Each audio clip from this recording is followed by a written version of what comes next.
आज मैं आप तमाम प्रिंट मीडिया, प्रेस मीडिया, आप तमाम भाइयों का तहे दिल से इस्तकबाल करता हूं। उसी के साथ राजू भाई, मारूफ अली भाई और मनोहर अन्ना, गोपाल गौड़, रियाज भाई, धनराज भाई, रफ़ीक भाई, एवन अन्ना, आज प्रेस कॉन्फ्रेंस बुलाने का मकसद बहुत ही एक अहम मुद्दे पे मैं बात करना चाह रहा हूं। पिछले 10 दिनों से हम एक मुहिम पे लगे हुए हैं। वो मुहिम तेलंगाना के ख़ास तौर से जहराबाद कॉन्स्टिट्यूंसी के फार्मर्स के लिए है। पूरे Zaheerabad constituency and surrounding area में 8,000 एकड़ से ज़्यादा एरिया में आलू की फसल की काश्त की जाती है। जो काश्त सितंबर महीने से लेके नवंबर के आखिर तक सोइंग होती थी, आलू की सोइंग हमारे एरिया में होती थी। पानी जो लेट बरसा, देर तक बरसने की वजह से इसको 1 महीना एक्सटेंड किया गया। अक्टूबर से नवंबर 15-20 तक भी उसकी सोइंग हुई।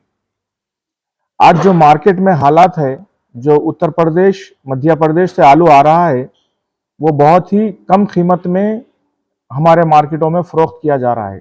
उसका रीज़न क्या है? जो भी मध्य प्रदेश और उत्तर प्रदेश के कोल्ड स्टोरेज है, वो दिसंबर के महीने और जनवरी 15 तारीख को क्लोज हो जाता है। वो क्लोज होने की वजह से उनको हर हालत में उनका आलू खाली करना पड़ता है। वो आलू खाली करने के लिए बहुत तेजी से हमारी तरफ, जैसे हैदराबाद हो गया, बेंगलुरु हो गया, चेन्नई हो गया, इन सिटी को वो लोग बहुत तेजी से भेज रहे हैं। उनके लिए क्या हालत है? बेचो या फेंको, क्योंकि आखिरी समय है। इसके बाद उनके पास भी नई फसल निकलती और उसके बाद वो भी उसके लिए फिर से स्टोर भरना चालू होता। उस वजह से वो आज तक रेट के लिए रोक के रखे। जैसा हमारा लोकल स्टार्ट होने वाला है, वो अपना आलू हमको भेजना नहीं रोक रहे। उसमें आके हमारे जो किसानों को है बहुत ज्यादा नुकसान हो रहा है। जैसा कि आज मार्केट में आलू, नए आलू की कीमत 12 से 13 रुपए बहुत मुश्किल से बिक रहा है। वही पुराना आलू जो वहां से आ रहा है वो 10 रुपए, 8 रुपए बिक रहा है। उसकी वजह से जो ग्राहक है वो पुराने आलू की तरफ राग़िब हो रहे हैं और हमको उसमें बहुत ज्यादा दिक्कत आ रही है। 8,000 एकड़ आलू में दिसंबर महीने में सिर्फ 400 से 500 एकड़ तक ही हम लोग यहाँ के काश्तकार निकाल पाए हैं और मार्केट में बेचे हैं, जिससे उनको भारी नुकसान हुआ है। इसी तजुर्बे से मैं ये बात बता रहा हूँ कि इसी तरीके से अगर मार्केट में कीमत मिली तो बहुत बड़ा लॉस होगा। यहाँ पे जहीराबाद कॉन्स्टिट्यूंसी के जो आलू के काश्तकार है, आलू की जो फसल है, ये हमारी रीढ़ की हड्डी का काम करती है, ये बैकबोन का काम करती है। क्योंकि कई ऐसे किसान हैं जो पूरा साल आलू का इंतजार करते हैं, आलू की काश्त करते हैं। 3 महीने की फसल है, इस पे कोई भी एक उम्मीद बांध के रखता है कि ये आलू पे ये काम करना है, ये काम करना है। लेकिन अब जो हालात दिख रहे हैं, इससे बहुत बड़ा नुकसान का अंदेशा है। हम लोग 8 दिन से इसी कोशिश में लगे हुए हैं। हम लोग एग्रीकल्चर मिनिस्टर को लिखे हैं, सीएमओ को लिखे हैं। आज हम कलेक्टर साहिबा से भी मिल के आए हैं कि आपकी तरफ से कुछ गवर्नमेंट पे प्रेशर डाला जाए, क्योंकि तमाम लोग, किसान, हम लोग जाके 2-3 बार उसके बारे में बात किए हैं।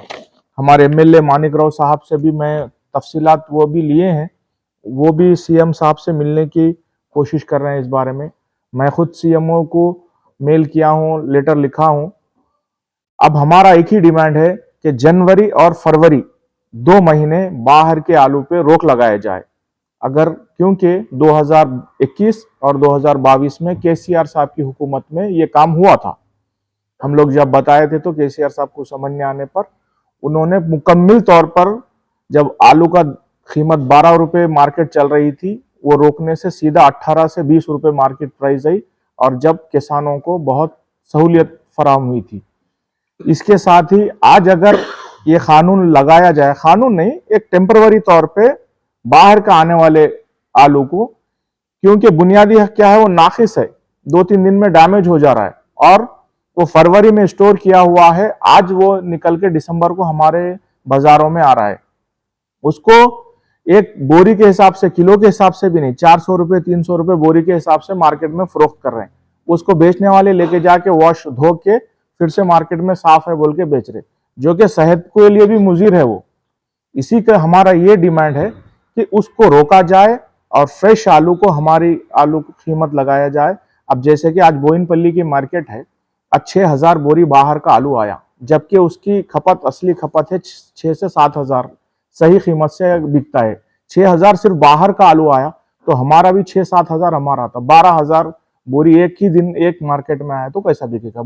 मार्केट बोयनपल्ली हो गया, गुड्डी मलकापुर हो गया, मूसापेट हो गया, पटनचोरू हो गया, संगारेड्डी हो गया, जहराबाद हो गया, ऐसे कई मार्केट्स है जहां पे बेतहाशा आलू वो लोग भेज रहे हैं।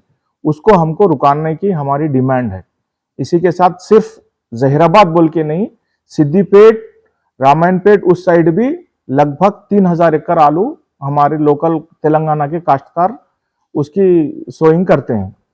तो हमारी जो कॉस्टिंग आ रही है, आज खर्चा जो आ रहा है 13 रुपए पर केजी हमारा यहाँ पे खर्चा है। आज 12 रुपए मार्केट बिक रहा है, तो जब हमारा खर्चा ही नहीं निकला तो हम लोग कैसे जिएंगे। इसीलिए बहुत जरूरी है कि मैं गवर्नमेंट से बहुत ही अदबन गुजारिश करता हूं कि इसके बारे में सीरियस नोट लेके सोचे।